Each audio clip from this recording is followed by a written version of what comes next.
What's up, you guys? This is Eric with Inner Rhythm Media.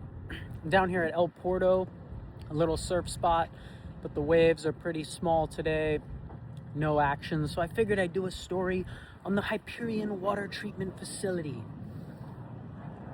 First constructed in the early 1900s, and then developed in 1925, and then eventually developed into a full water treatment facility in 1950. You can see they're just non-stop with the upgrades and the renovations to make this place beautiful, because they're kind of going for like a new world apocalyptic prison style look. You can't climb over and mess with the water.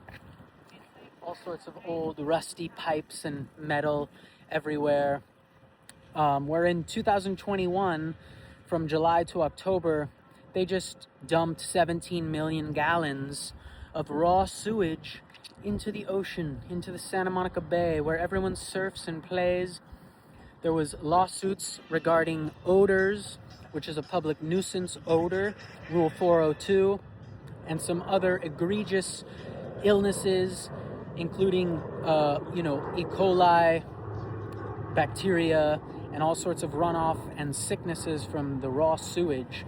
And that was while Mayor Eric Garcetti had us locked down and was trying to make it illegal to go to restaurants and hug other people, while they dumped 17 million gallons of raw sewage just going right over the facility and right out 1 mile under the ocean into the bay.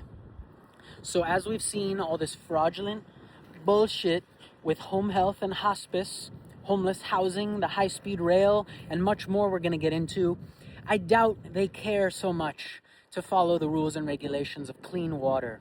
So we're going to get into the Ballona Wetlands Reserve, the Friends of Ballona, where I worked when I was a teenager to restore the Ballona wetlands, how that just kind of fell apart and stopped, and the rest of the LA River, the aqueduct, and how we get our drinking water, in addition to the new proposal for the 2035 beneficial 100% reuse water, which basically means taking our sewage water and giving it back to us.